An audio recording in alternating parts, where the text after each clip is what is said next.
বর্তমানে বাংলা ছবির প্রবাহ অন্যান্য সময়ের তুলনায় ভালো। অত্যাধুনিক প্রযুক্তিতে নির্মিত এসব ছবি দর্শক শ্রোতাদের হলমুখী করতে গুরুদায়িত্ব পালন করছে। তবে হলিউড ও বলিউডের ছবির সাথে তাল মিলিয়ে ঢালিউডের সিনেমাতে দেখা মিলছে অবাধ চুমুর দৃশ্য। সম্প্রতি ধূমকেতু ছবিতে শাকিব খান ও পরী মনির চুমুর দৃশ্যটি নিয়ে ব্যাপক তোলপাড় চলছে। বিভিন্ন সামাজিক যোগাযোগ মাধ্যমে তাদের চুমুর ছবিটি ছড়িয়ে পড়ায় তা নিয়ে তুমুল আলোচনা সমালোচনা হয়েছে। তবে আলোচনা কিংবা সমালোচনা যাই হোক না কেন, শাকিব পরীর রোমান্স দেখতে অধীর আগ্রহে অপেক্ষায় ছিলেন দর্শক শ্রোতারা। ইউটিউবে প্রকাশ হয়েছে শাকিব পরী অভিনীত ধূমকেতু ছবিটির ফার্স্ট লুক টিজার। টিজারের রোমান্টিক আমেজে হাজির হয়েছেন তারা।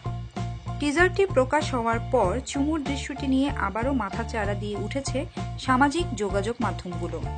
1 মিনিট 17 সেকেন্ডের টিজারটি পুরোটা সময় জুড়ে ছিল শাকিব পরীর প্রেমের পরিপূর্ণ রোমাঞ্চকর মুহূর্ত।